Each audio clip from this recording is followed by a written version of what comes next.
మన ముకుంద జ్యువెలర్స్ వారి నూతన బ్రాంచ్ ఈ నెల 28న వైజాగ్ లో ఘనంగా ప్రారంభం. ఓపెనింగ్ సందర్భంగా అన్ని జ్యువెలరీల VA పై ఫ్లాట్ 10% తగ్గింపు. No making charges. గత సార్వత్రిక ఎన్నికల్లో వైసీపీని చావుదెబ్బ కొట్టిన టీడీపీ వైఎస్ కంచుకోట లాంటి కడప జిల్లాలో సైతం అత్యధికతను కనబర్చింది. జిల్లాలో 10 సెగ్మెంట్లు ఉంటే కడపతో సహా 7 నియోజకవర్గాల్లో పసుపు జెండా ఎగిరింది. అదే ఊపులో కడప రాబోయే మున్సిపల్ ఎన్నికల్లో సైతం లక్ష్యంగా తెలుగు తమ్ముళ్లు పావులు కదుపుతున్నారట. ముఖ్యంగా కడప మున్సిపల్ కార్పొరేషన్ ను అధికార పక్షం ప్రతిష్టాత్మకంగా తీసుకుందట. మున్సిపల్ ఎన్నికలకు ముందే వైసీపీ నుంచి కడప మాజీ మేయర్ సురేష్ వర్గీయులు టీడీపీ కాంపౌండ్ లోకి జంపింగ్స్ మొదలు పెట్టడంతో వైసీపీలో కలవరం మొదలైందట. రాబోయే మున్సిపల్ ఎన్నికల్లో కడప కోటను బద్దలు కొట్టి పసుపు జెండా పాతాలని టీడీపీ వ్యూహాలకు పదును పెడుతుంటే 2 దశాబ్దాలు తమ హవా కొనసాగించేందుకు వైసీపీ ప్రతి వ్యూహాలను నియమిస్తుందట. ఇందుకే కడప కార్పొరేషన్ రాజకీయం అసలు ఏ మలుపు తిరగబోతోంది? కడప వైసీపీ అధ్యక్షుడు మాజీ ముఖ్యమంత్రి జగన్ కంచుకోటగా ఉంటూ వచ్చింది. కాంగ్రెస్ అయినా వైసీపీ అయినా వైఎస్ కుటుంబానదే కడపలో హవా కొనసాగింది. 2005లో కడప మున్సిపాలిటీ నగరపాలక సంస్థగా అప్గ్రేడ్ అయిన తర్వాత కాంగ్రెస్ మేయర్ గా బోని కొడితే వైసీపీ ఆవిర్భావం నుంచి కడప కార్పొరేషన్ లో ఆ పార్టీ 2 సార్లు మేయర్ పీఠం కైవసం చేసుకుంది. కడప ఎమ్మెల్యే అయినా మేయర్ అయినా దాదాపు 2 దశాబ్దాలుగా వారి హవానే నడిచింది. కడప కార్పొరేషన్ లో ఒక్కసారైనా పాగా వేయాలనే టీడీపీ ప్రయత్నాలు ఒక్కసారి కూడా ఫలించలేదు. ఇప్పుడు కడప జిల్లాలో పొలిటికల్ సినేరియా మారిపోవడం, కడప ఎమ్మెల్యేగా టీడీపీకి చెందిన రెడ్డప్ప గారి మాధవిరెడ్డి ఉండటంతో త్వరలో జరగనున్న మున్సిపల్ ఎన్నికలు ఉత్కంఠభరితంగా తయారయ్యాయి.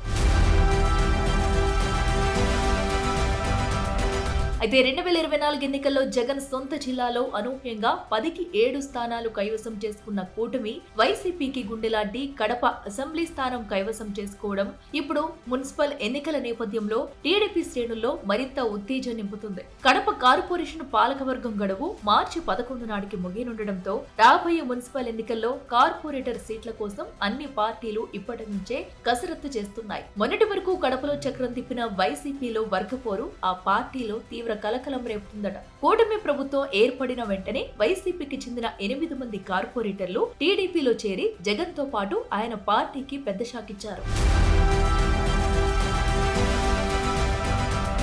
తర్వాత చోటు చేసుకున్న రాజకీయ పరిణామాలతో 2 సార్లు మేయర్ సీటులో కూర్చున్న వైసీపీ నేత సురేష్ బాబు పదవి కోల్పోయారు. తర్వాత అదే పార్టీ నుంచి పాకా సురేష్ మేయర్ సీటు దక్కించుకోవడంతో వైసీపీలో గ్రూప్ పాలిటిక్స్ కు తెరలేపింది. తమ పదవి కాలం 10 రోజుల్లో ముగుస్తుందనగా మరో 2 కీలక కార్పొరేటర్లు శివకోటిరెడ్డి, రామలక్ష్మణ్ రెడ్డి వైసీపీని వీడి ముఖ్యమంత్రి చంద్రబాబు సమక్షంలో పసుపు కండువా వేసుకోవడంతో పాన్ పార్టీలో అలచడ మొదలైందట. రాబోయే రోజుల్లో మరికొంతమంది కీలక నేతలు పార్టీ వీడతారనే ప్రచారం ఇప్పుడు వైసీపీ వర్గాలకు తెగ టెన్షన్ పెడుతుందట.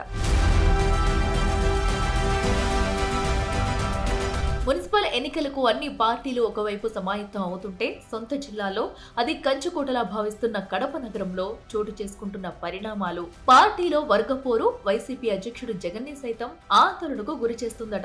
ఇటీవల మేయర్ సురేష్ బాబుపై అవినీతి ఆరోపణలతో అనర్హత వేటు పడగానే కొత్త మేయర్ ఎంపికకు సంబంధించి పార్టీ కార్పొరేటర్లు 2 వర్గాలుగా చీలిపోయారట.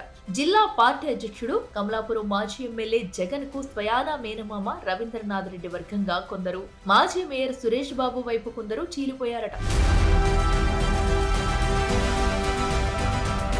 రవీంద్రనాథ్ రెడ్డి కొత్త మేయర్ ఎంపికలో పాకా సురేష్ కు మద్దతివ్వడంతో సురేష్ బాబు వర్గీయులు ఇప్పుడు పక్క చూపులు చూస్తున్నారట. పార్టీలో తమకు సరైన గుర్తింపు లేదని సైకిల్ ఎక్కేందుకు సన్నద్ధం అవుతున్నారట.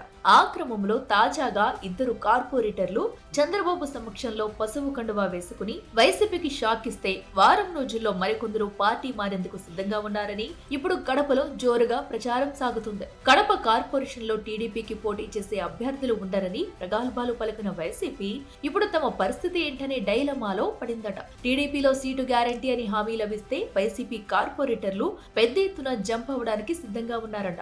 అయితే వైసీపీ నేతలు మాత్రం తమ పార్టీ నుంచి ఎవరు వెళ్లినా నష్టం లేదని, పోటీ చేసేందుకు బలమైన నేతలు క్యూలో ఉన్నారని మేకపోతు గాంభీర్యం ప్రదర్శిస్తున్నారు. మరి రాబోయే రోజుల్లో సైకిల్ స్పీడ్ కు ఫ్యాన్ ఎలా బ్రేకులు వేస్తుందో చూడాలి.